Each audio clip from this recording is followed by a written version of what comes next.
Welcome to ELA's Wednesday Walks in the Garden. I'm Penny Lewis, Executive Director of the Ecological Landscape Alliance. We hope that these virtual garden walks will add a bit of beauty to your day and inspire you to enjoy gardens in your area. Today we explore beauty and biodiversity at Cornell's Mundy Wildflower Garden with Krissy Boyce. Krissy has been a professional gardener for over 30 years. She began her fascination with native plants at the Brandywine Conservancy, where she was mentored by F.M. Muberry, the founder of the Brandywine Garden and also the founder of Millersville Plant Conference. For the past 21 years, Krissy has been managing the Mundy Wildflower Garden at Cornell Botanic Gardens. Previously, Krissy was responsible for Cornell's rhododendron collection, the heritage vegetable crops, and the poisonous plant garden. Ooh. She has also volunteered as a land steward for the Finger Lakes Land Trust and as a steering committee member for the Finger Lakes Native Plant Society. Welcome, Krissy. Thank you, Penny. I love this first slide. It's exciting that it's from Maine. Here's our welcoming slide. And this is a jumbled up version of what we're going to get today in the map. So please bear with me as I begin. I wanted to recognize that in 2018, we were awarded 3 sustainability stops by the university. So the arrows indicate places at the Cornell Botanic Gardens so you can enter and park at the Nevin Welcome Center and visit the herb garden and the horticultural collections over here on the west end of the screen. And then over here on the east end is the Mundy Wildflower Garden parking at Caldwell Road, which is our only parking lot. It's small, but it's a quick walk across the road to the Arboretum, which is 100 acres. And we are located along, as you can see, this Fall Creek Valley and right adjacent to Fall Creek with one waterfall. A lot of people come to Ithaca to see our waterfalls, and we have one. And there's a sustainability stop as you enter the garden at the native lawn. And there's a deer exclosure in the very middle of the garden. The garden is 10 acres or more. It's up and down. It's hard to measure. We call it 10 acres plus or minus. And there's also a sustainability stop at the edge of Fall Creek in what we call the stream bank restoration. So happy spring, everyone. In Ithaca and along Fall Creek, we can have a heavy spring ice meadow, a spring opening, a spring melt. And geologically, the garden is a carved out bowl. So this happened more than 12,000 years ago. You can see the moisture at the base of the bowl. There's a naturally occurring hemlock forest on the north facing slope, and Fall Creek is on the north side of the garden. So I'm actually standing on the south end of the garden, looking north. We move back to the east at the Cornell Mundy Garden parking lot. This is where you might find yourself parking on a spring evening. It looks a lot like this right now. Although this year, the year that I took this picture, the Halesia and the redbud were blooming simultaneously. As you walk through the entrance garden, you can find Jacob's ladder, trilliums, geraniums, tiarella, the Lictrum dioicum, under the redbud, and the dogwoods. I'll start to use my cursor so I can point out the plants. So here's our native Geranium maculatum, nestled in some sedges, and behind it, with the sun setting, is the golden ragwort, Pachyra aurea, new name for me. And along the walk on the edge here, you'll find little Viola striatas and trillium, as well as tiarella. Here's a little closer look at sanguinaria leaves, hydrastis leaves, and the Thalictrum dioicum I mentioned earlier, with over here is a little bit of tiarella, which we absolutely love. Golden ragwort again, What else did I want to point out in here? Solomon seal. Yeah, right back here. Closer to the native lawn, call this the woodland edge. It's a mix of moist and dry shade species. This one is Zizia aurea, or golden Alexander's. And this one over here is Actea rubra. Eventually it will have red fruit, striking red fruit. So these early spring wildflowers, oh, there's a little Mitella down here in the corner, are essential for our spring native bees. This is a starry Solomon seal, nestled in with the golden ragwort. If you decide to use starry Solomon seal, make sure that you put it where you would like to see it spread. It spreads by runners. And the native lawn in the spring can look a lot like this. These are the clumps of prairie dropseed or Sporobolus heterolepis, and pussy toes with columbine. We also have an interesting viola nestled in there among some rocks. And in the background, you can see where I was expanding the lawn using black landscape fabric. So moving from spring through fall at this sustainability trail stop, at the upper left of the phlox subulata, a native phlox that you could find in the Ithaca area growing in the gorges on the rock cliffs with the pussy toes and the Zizia, golden Alexander. And then in the fall, you can see the Sporobolus turns a beautiful golden cinnamon, a lot like the little blue, but different.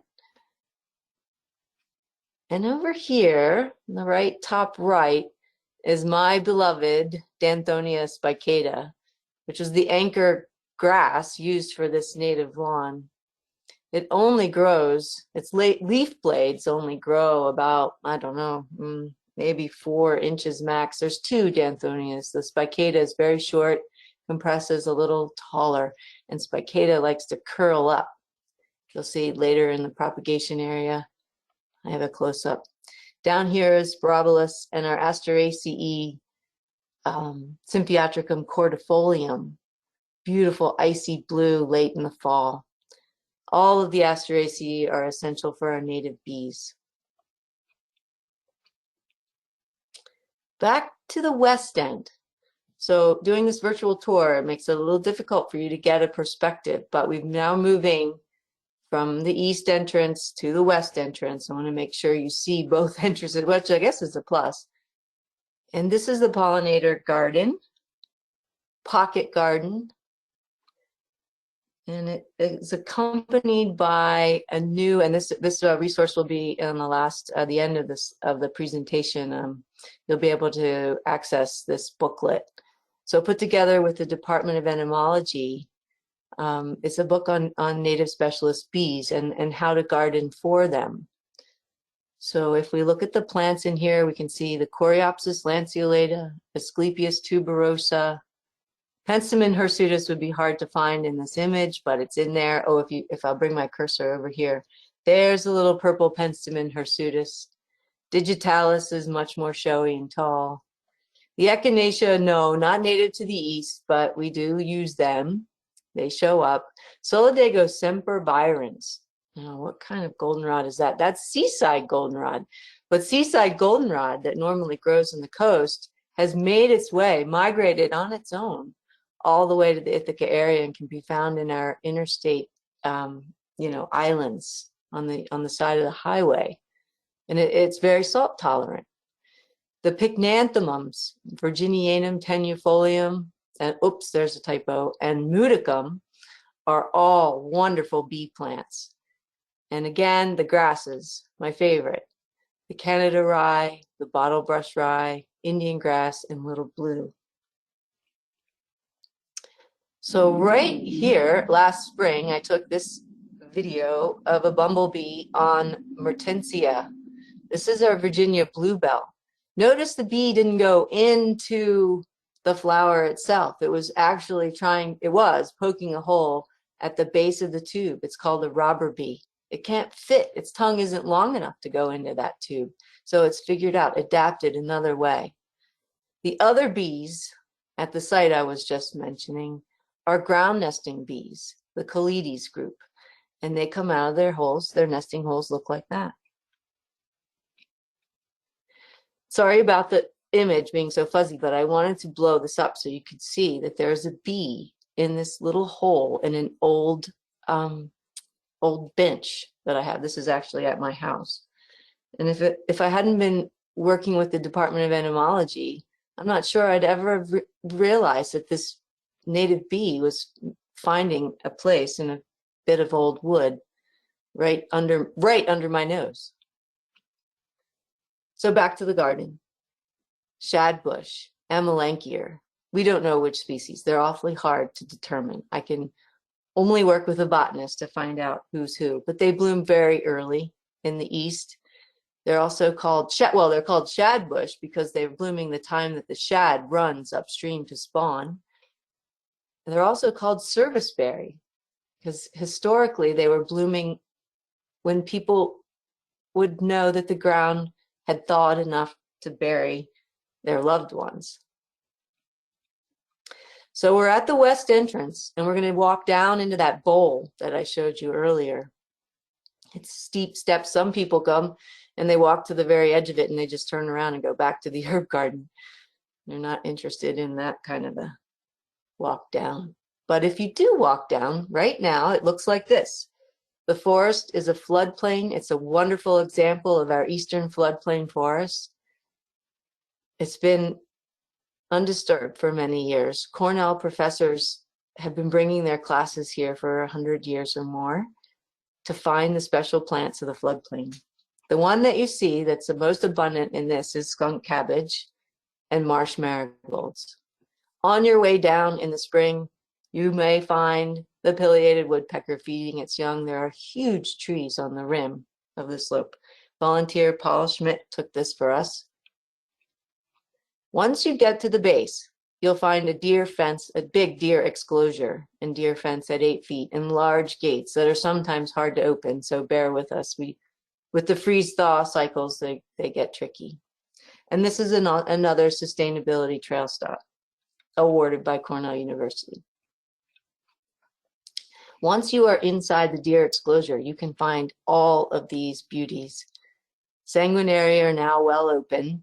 Tiarella will be opening shortly.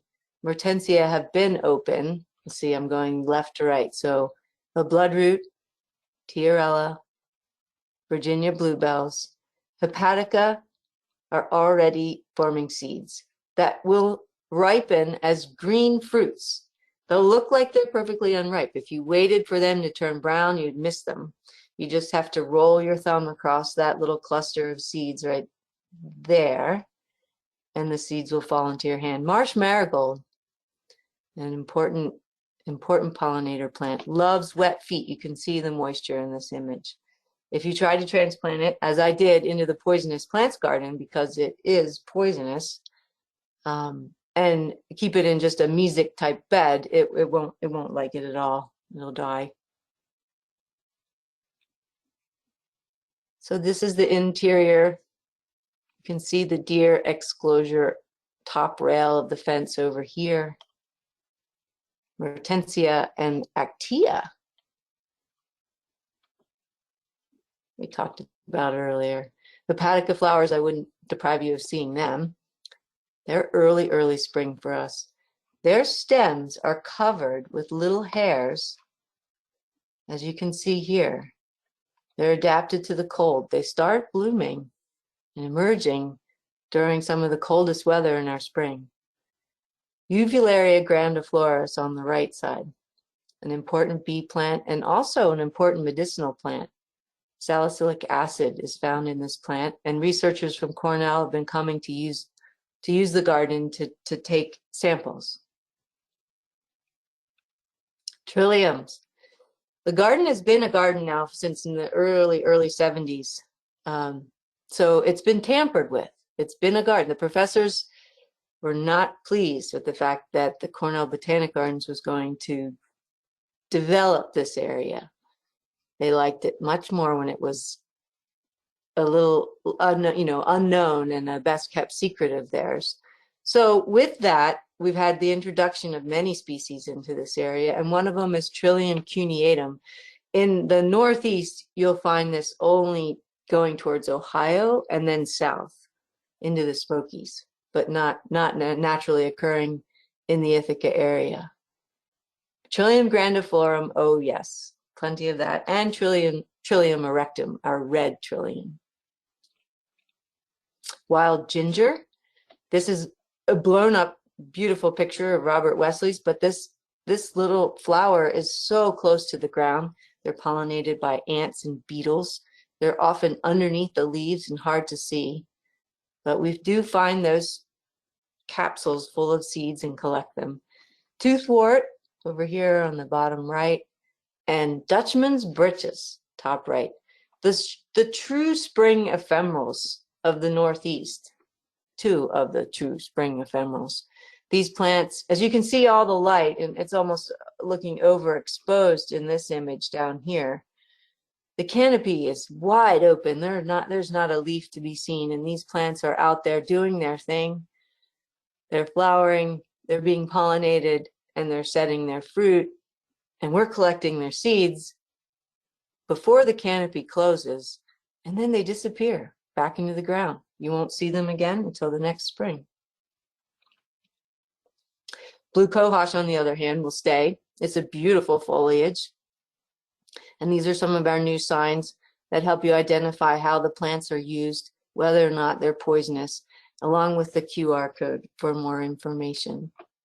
The hand in the flower means that there was a biocultural connection, some connection to people with this plant. Medicinal uses. We're getting later into the season now, in midsummer, in July, high summer. The floodplain is filled with Helianthus decapetalis. That is over here on the left side. This is our woodland sunflower. It'll bloom in deep shade. And then occasionally we can find yummy treats like chicken of the woods. Along the creek, late spring, I'm going to back up a little bit, columbine is blooming in time for the hummingbird's arrival. They are timed, outside of climate change, they are timed to open upon the hummingbird's arrival. Back to late summer. Lilium canadense, and a map of where all of the places we've planted them, protected from the deer. They take a quite long time to get from seed to a flower this size. Maybe not even starting to flower until year 4 or 5, and then one flower each year in succession increases. So the difference between the natural areas and the planted areas. So this is Fall Creek on the edge, the left-hand edge of this slide, and it has not been planted. There we find Asclepias incarnata, the woodland sunflowers planted in the garden, and Asteraceae planted throughout the gardens. I'm going to move on to the projects and the propagation, because I've talked a lot about propagation along the way in our spring walk. The Cornell Botanic Gardens sustainability stops are my favorite. I like the deer enclosure because I can put the lilies in there and the trillium in there, and I know they're safe. But this area, the stream bank restoration, has got to be one of my favorite gardens of all time because we worked so hard on it. And it has been so fruitful. So we were inspired by the Jefferson County Alvars, or pavement barrens, and I recommend that any one of you look into pavement barrens. They're a world phenomena. Sweden, I believe, has them as well, where the shallow to bedrock beyond belief. So limestone looks as if it was poured across the landscape, and it supports so many interesting species, and of course the grasses, which I love. So we thought about that as we were working on the stream bank restoration, because it's elevated above Fall Creek. So you can see over here on the right, we had these gabion baskets that were put in as a flood control structure years ago, and they were starting to crumble and fall into the creek. unlike our CCC wall, Civilian Conservation Corps, for those of you who aren't familiar, which has been standing beautifully since the 1930s. So this had to be restored. The engineers came in and they repaired the baskets that were tipping into the creek, and they regraded the entire area. The fabric that you see, I had down at this site to desperately try to smother crown vetch, as probably many of you know. It's a wicked weed, an introduced species for stabilization, but not what we really want to use anymore. We'd prefer many of our other native plants for stabilization. So that had been down prior to all of this going on. And after they regraded the site, this is the equipment is about to leave, we put it back down until we were ready to plant. We collected seeds from old cemeteries, from the Alvar, this is an old seed potato farm or an old field of New York State, from the Wildflower Garden, the Montessori classes helping here, and other students from the Greater Ithaca Activity Center are helping here. We're not landscape designers or architects, but we did create, Rosemary Parker, #1 volunteer, and I did create this map together. And the planting began. We left the silt fence up because the creek does rise. It rises remarkably high and it runs super fast. So we kept the silt fence up, but the fabric that you saw earlier is gone, and just gravel was poured in its place at about 4 to 6 inches. Gravel that we picked from deep inside a local gravel mine. And here we go. This is what happened when you can work in gravel. So up here we have Solidago rigida. And here we have Geum triflorum. And over here some Antonaria parlinii and Antonaria pennsylvanica. Pussy toes. Not looking like much in early spring. But by late fall, we have something that looks like this. You can see above here is where the real wall begins. These are the gabions that are completely covered now with native grasses that we planted and Joe Pye that naturalized in on its own. Well, it's a native plant. It's not a naturalized plant, but it had to get there on its own.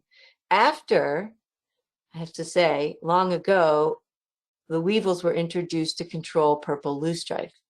So 20 years ago, when I started working at this site, this stream bank was covered with purple loosestrife. So it's a good testament to biocontrols. We only hope we can find more that work like that. A view from above. I've also used Asclepias tuberosa in the gravel and Liatris squarosa and the Pycnanthemum virginiana that we mentioned earlier. And this Joe Pye is growing right in the water's edge. By late summer, we have all of these in full bloom. In the fall, the sumac that was released after some of the honeysuckles were removed is in blazing color, along with now a complete hedge of Rubus odoratus that not only provides beautiful purple flowers, but delicious fruits.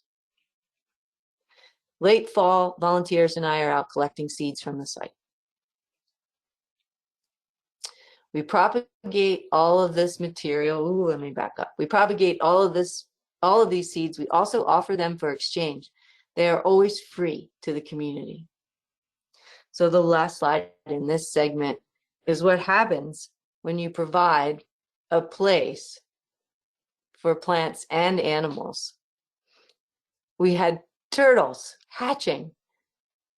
Sometimes when the turtles come in and lay the eggs, they make a bit of a mess, but we just put the plants back in place. And then after that, we get to enjoy snapping turtles hatching. Sorry, it's a little rocky, but there they are. So propagation occurs at our plant production facility. It's not a giant place. It's actually very small, and we're very crowded, but we manage.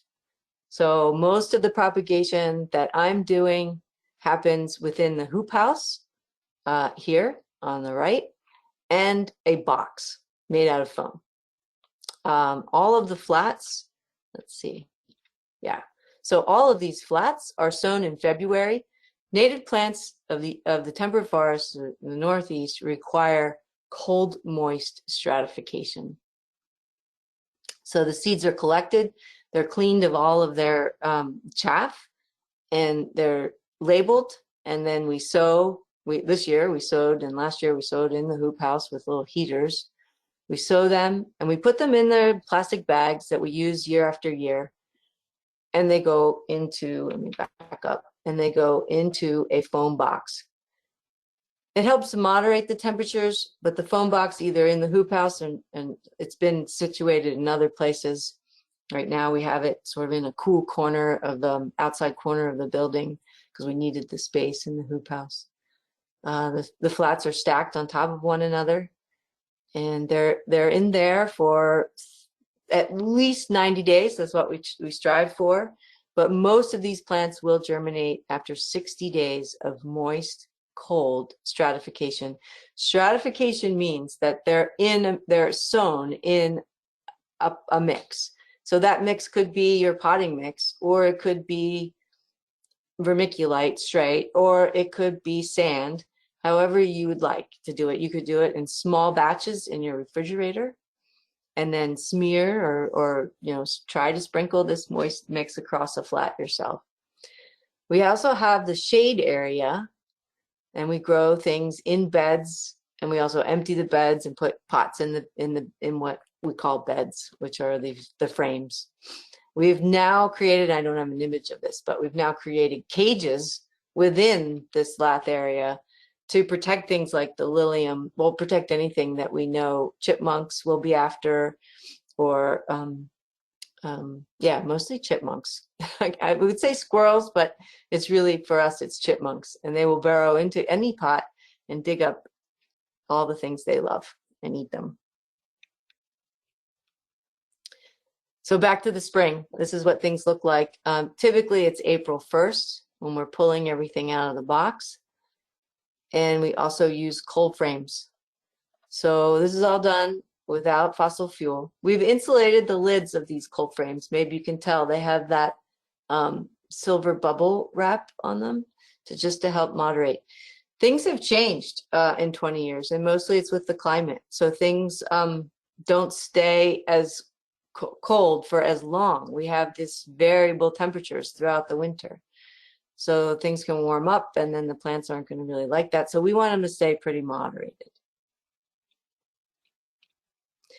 Here we go. This is Xanthonia spicata being propagated in our area for the native lawn or for other projects where we want to use this tiny little grass in expanded shale. I should mention that if you're a rock gardener, you probably already know about expanded shale.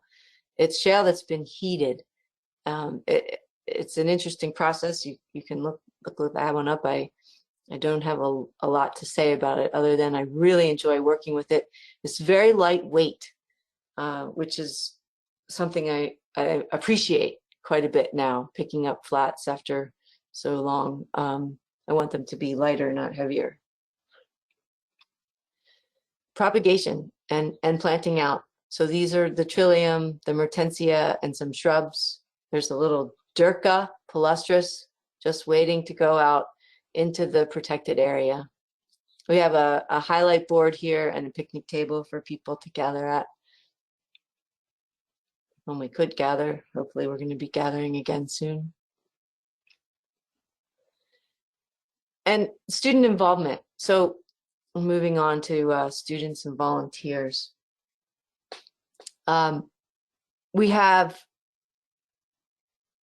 We like to call the Wildflower Garden a sanctuary for plants, but it's also a wonderful place for people to come and be contemplative and just enjoy nature.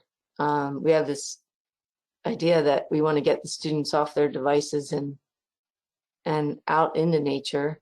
This student is reading, he's not on his phone, and it's working out really well. When we tell them that it's here for them, and we invite them to engage. They do engage, and they relish it, and they say they never knew it was there. It's hard to find. It's down in the bowl. There's students using the pocket garden at the west entrance. These students have their bee net, and they're looking. I stop them and I ask them, what are they looking for? And they're finding their different species of native bees. There's students over here that are from the Introductory to Horticulture class. So for about 12 years, we've been doing restoration work across this slope with students from the Hort 101 class. And they come every fall, and they are ready to work, and they are ready to learn about invasive species and how to propagate and plant native plants. So this slope, I could have included many more slides of all the work we've done. You can see that it's a little more open here and a little more closed over here. And under this canopy, once all of this underbrush is removed, there's really nothing. It's just bare soil with garlic mustard or bittersweet or buckthorn seedlings. These are all of our invasive species. So the students are there to help remove them. And we're now in this image creating a seed mix to seed the site. And then we also use plugs and plants to put in. And after 12 years, you can really see a difference there. The students over here on the right are the Montessori kids who have come to draw in the garden, to learn about the native plants. Yeah, Jim Hodges from our Montessori school has been very active in bringing his classes to the garden. Other students that come to the garden are the third graders of Tompkins County. Every third grader right now is in a virtual program, but before COVID, every third grader came and walked the garden with a plant that they were ready to find. And that all happened first in the classroom with their education coordinator, Raylene Bloodgate, who taught the third graders in the classroom all about the root systems, the botany of these early spring ephemerals. And then they came to the garden in spring in small groups and just were absolutely ready to find their plant. And I was lucky enough to see that going on. I work specifically with the older kids, but Raylene works with the third grade. So here's what a site might look like after all of the invasive species are removed and the students are seeding. So the seeds are in the bucket mixed with some sawdust, moistened a bit, and then thrown. And I love this image because you can actually see over here, you can see the seeds and the sawdust hitting the ground. And this is the same slope years later, which is supporting the native bee species that I showed you very early on in this talk. The Calides come out of this area. Down here is a slide that references the site we saw before with the students preparing the seed mix and the blank canopy, which is so clear right here. So understory of invasive species back here, a canopy above, and then nothing until it was sown. And also to find out what would come from the seed bank. So there's some restoration that happens naturally, which is wonderful. You have to look out for all of the things that want to resprout or seed from the seed bank in the invasive category, but you also want to look for what will come naturally from a seed bank that's been suppressed.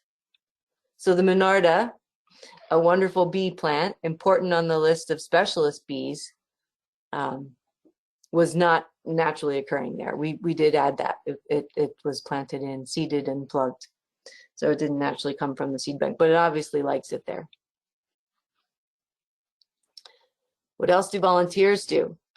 Besides they help me with this major restoration projects, but they also help with their special techniques.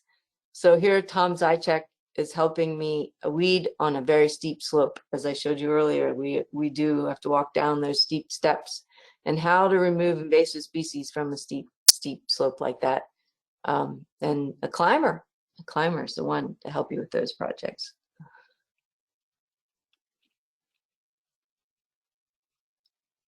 So back to what we like to do in the restoration process and the project process is use cool season grasses.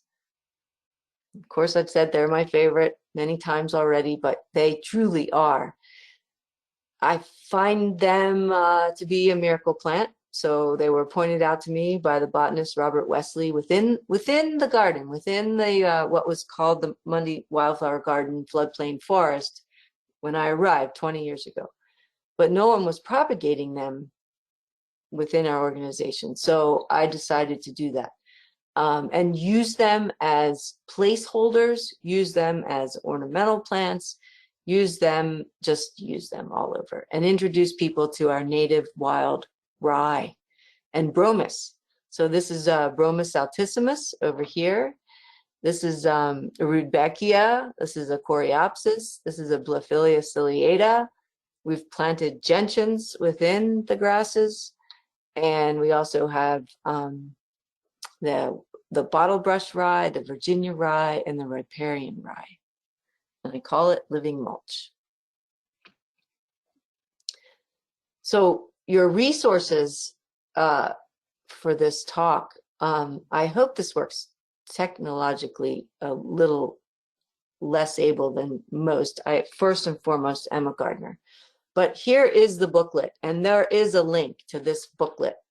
And the booklet is sitting here with me right now on my desk. And it is just packed full of all kinds of things for you to use to learn how to create a pollinator garden for native specialist bees in the Northeast. And you might recognize that garden there is that west entrance, that pocket garden to the Mundy Wildflower Garden. And here are our bees. Sam Droege took this picture, and I've been enjoying it since I found it. So look at them. They're just gorgeous. And the plants that they need, require, must find is essential for us as gardeners, as plant enthusiasts, as landscape architects and designers, as master gardeners, to use them in the gardens. I'll keep going a bit here. So I'm from the Mid-Atlantic, and that's how I got to know about native plants, was this good fortune to meet F.M. Newberry.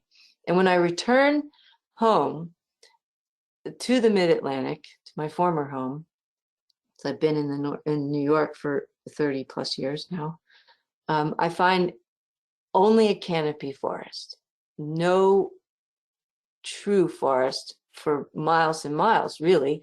The understory is all invaded.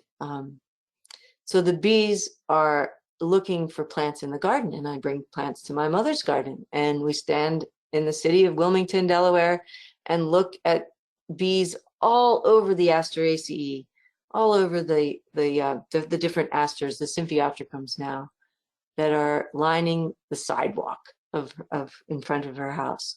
And then you walk to the next house and you don't find any of those bees there because the plants aren't there. So there's a recent article in the New York Times about the Mount Cuba Native Plant Center that has done a study on all of the native bees visiting the garden and them not finding the bees in the natural area, in the forest. And I understand why, because the forest is a canopy tree and an invasive species understory. So another resource is a list of the different butterflies and their stages that use the plants. And we can I can expand on that. I pop that in there. This is the list of the stream bank restoration species that were initially used in 2015 and added multiple years. And then a quick list from the booklet of the native plants and the bees that need them. Also, you can check out our website. You can find PowerPoints on the Mundy Wildflower Garden Native Lawn Demonstration Area. I put under that Tom Christopher's Growing Greener podcast he did with me for creating the native lawn, but check out his podcast. And what's next? Oh, so yes, this is my favorite book. Larry Weiner and Tom Christopher put this together recently. And of course, there's a wonderful quote right on the cover from Doug Tallamy, University of Delaware entomology professor, who is known far and wide now. We're talking about the use of native plants, the importance of using native plants in our gardens. This, for those of you that may be from afar, I found, and I thought it was very good, so I added this in California. And then all of the folks that I would like to thank, and there's so many who've helped me along the way, and continue to help me on and on. So thank you all. Thank you all for listening. I realize we're finishing a little bit early, but I hope that saves plenty of time for questions.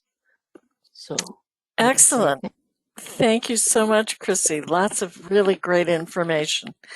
And we do have several questions. The first is actually a comment suggesting that we go to Beecology, BEECOLOGY .wpi.edu, and there are apparently lots of resources there. The next is a comment question. Do you ever do your signage in Braille? Oh, that's a wonderful question. And no, we haven't done that. I would love to be able to do that. I've worked with a blind student in propagation. That was really nice.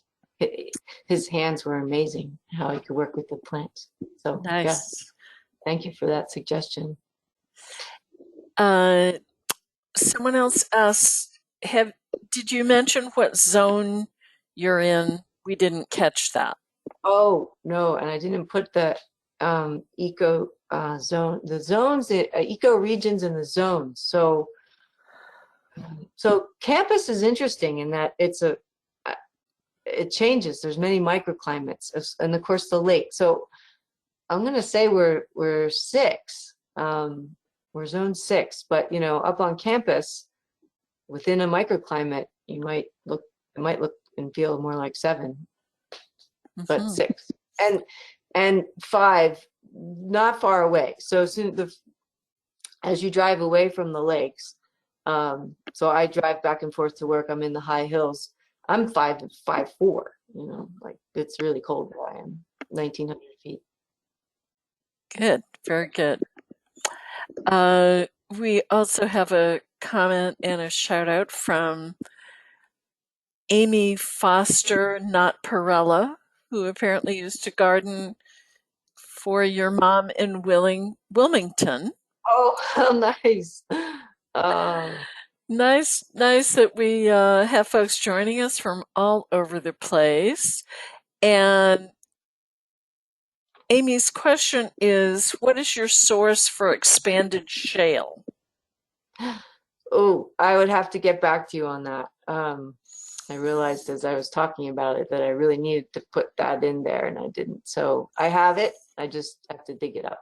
But I will. Yes. Thank contact you. Me. Yeah, for anything that I missed, didn't put in, please contact me and I'll forward it to you. Okay. And can you also forward the link to me for the booklet so that when I send out the link to the recording, I can include that? That right. Went by fast enough that we have several questions about that. So thank you. Yes. The next is, when will the garden be open if it's not already?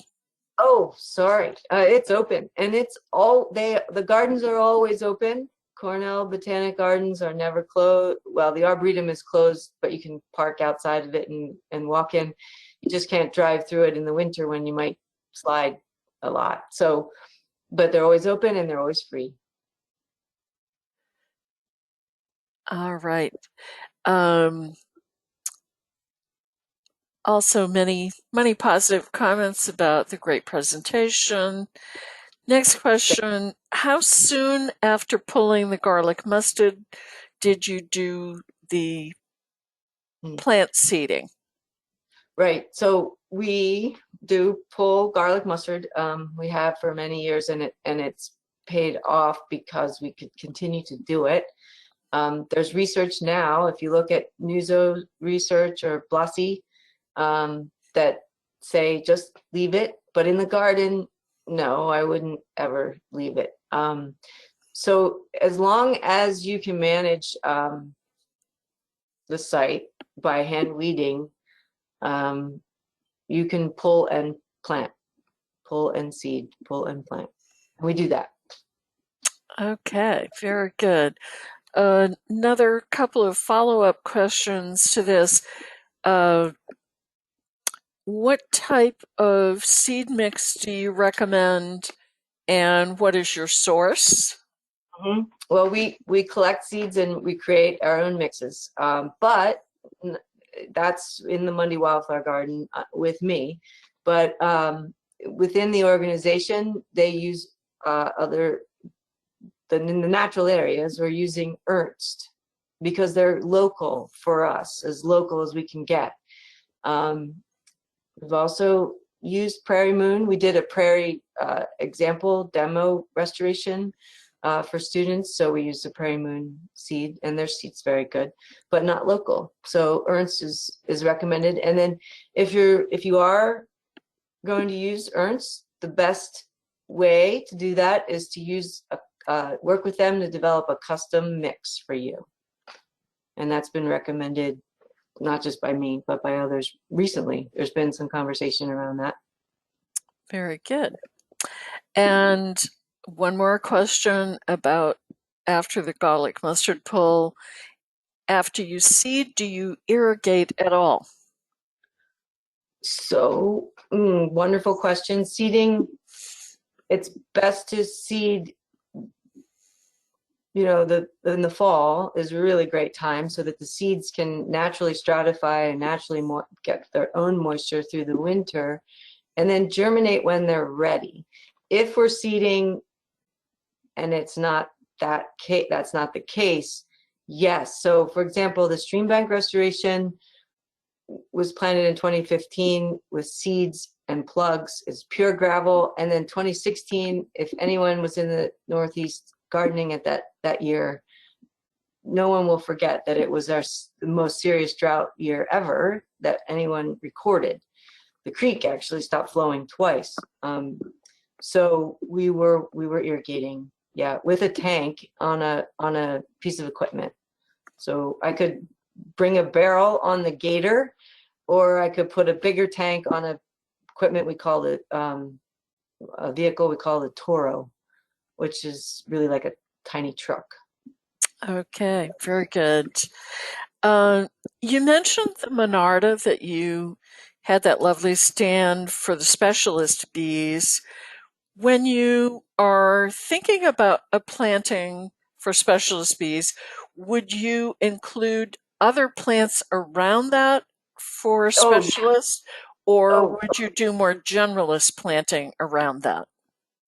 Well, so what I'm working towards now is creating as many specialist bee planting habitats as I can, because I'm aware, and it's new and exciting. So yes, the list is, I can show you, so the list is very long.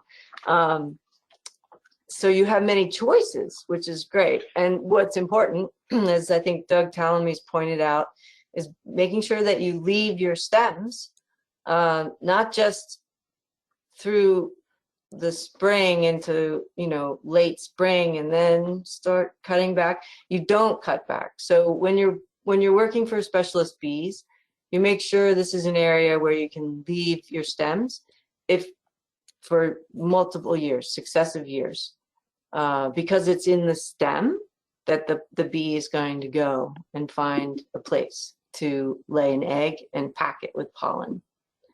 So they want stems, they want old wood. Leave your wood piles somewhere.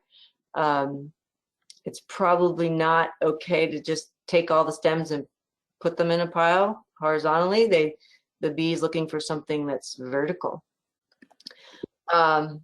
If you must cut, because this is an ornamental garden and you're also working for bee habitat, then you would leave your stems, you would cut to 2 feet.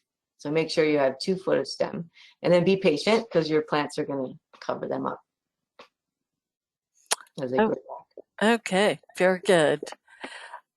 We've had a question about whether or not you've included sweetgrass or Rudbeckia laciniata. Oh yeah. Oh yeah. Sorry, they were not included. Rudbeckia laciniata is our only native Rudbeckia, and yes, it's broadly used throughout.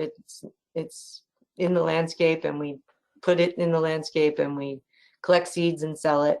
The sweetgrass, on the other hand, has not been naturally occurring in the Mundy Wildflower Garden that I know of, not even historically. But there's a pot of it sitting right now on a bench in the nursery waiting for me to use. So this year will be the first year that I introduce sweetgrass into the garden. The next question is about Alviflora, and why was that selected for the riparian bank? Alvar flora.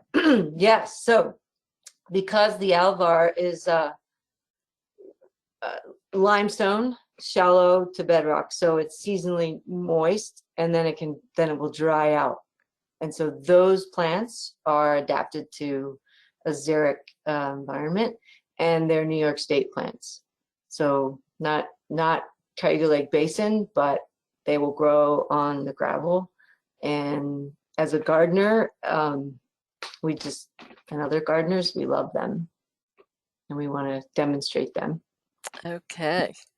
We have a couple of follow-ups to your comments about saving the stems for the bees. The first is, when do you cut the meadow, if you cut the meadow? How tall do you cut the meadow? Okay, so if it was a big meadow, you would, here in the Northeast, since we have a difficult time burning, even though we did have fires occasionally, and that's what created openings, and indigenous people burned intentionally to create openings. So that's why we have some of the remnant prairie species here close by. So burning, if you can, is an option, and you would do that in April. We have a fire season where we have a fire ban from the fire department. But if you're the Albany pine bush and you're managing the pine bush naturally, you would burn in April. Or you could mow then too, if you can't burn. So just correlate those two. If you're interested in bee habitat, you're not cutting at all unless it's your garden, and it has to look okay for you aesthetically. And then you would try to leave the stems to 2 feet. You can. What happens here in my own garden, or even in the Mundy Wildflower Garden, is the snow will break things over. So if they're already lying down, I take those away and I put them somewhere else. They're nearby. I'm composting nearby. But anything that's firm, like the Monarda stems, especially the Monarda fistulosa, the lavender, more drought tolerant Monarda, important bee plant, very stiff stems. So they'll often resist toppling in the snow and stand up. So you would just leave them. Okay. Back to the Monarda. Was that Jacob Klein? Oh, no. Oh, I didn't go into cultivars. Oh, yeah. So you mean a cultivar, Jacob Klein? Yes. Yeah, so good question. And it brings me to, which I hope I have time to say, that we're not using cultivars. Annie White, I believe, is the researcher that you would want to look into about her work that in the Northeast that showed us that the insects and butterflies and even hummingbirds aren't benefiting from the cultivars of native plants. They have different flower structure. They change from single to double. They have different colors that confuse the native organisms. They may, like, for example, this is a good fact, the Lobelia cardinalis that a hummingbird will be using so much energy to nectar from, if it's a cultivar, has 20% less nectar than a native Lobelia cardinalis. Interesting. Yes, and Annie White does have lots of really good resources online. If you look her up, she's from Vermont. She has a website, and Okay. there are many YouTube videos that she has done showing the preference for native species. We have several more questions. One of them is about starting a native meadow in place of a lawn, and if you have some quick tips for that. Sure. Moving away from herbicide treatment. So you'll still see in the literature that it would be an herbicide treatment prior to establishing a meadow. So you have to remove all the European plants and possibly goldenrods that are very aggressive, that are not European but still too aggressive to establish into.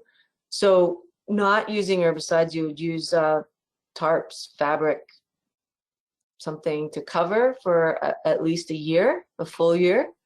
And then as you lift them, you'll find that there's bare soil there. And then you would start your seeding pretty early. You want to seed early. And then you want to mow, not pull, frequently. As things get to be about 4 to 6 to 8 inches, you just keep mowing high and mow off any of the weedy annual plants or the other weedy plants that we're going to want to establish, and allow the native species to come on. And they will. They actually will. It takes a lot of patience and perseverance, but they will. Okay, very good. Question about a specific plant. Someone visited your gardens and saw the eastern prickly pear. Yeah. And the question is it still surviving? Yes, yes, they flop over all winter long. They lay flat on the ground, looking very deflated and sad. And then as spring arrives, they stand up. They just pop back up, rise up, and they flower. And they're native to Long Island, but so many people have them around here in their gardens. They were donated. And at first, before I had a cord around the stream bank restoration, I thought I'd put cactus in to help people from stepping on the other little plants. Okay. Do you have either a native plant sale or make seeds available at some kind of sale or swap at any time? The seeds are not, yeah, okay. So yes, pre-COVID, we always had a Finger Lakes Natives Plant Society solstice gathering. And that would be around the solstice time in December, right before the holidays. And we would bring all the seeds that we had prepared and cleaned and labeled and containerized to that. And then people would come and leave seeds and take seeds. The seeds are then housed within our building at the Horticultural Center, and they're available to the community upon request.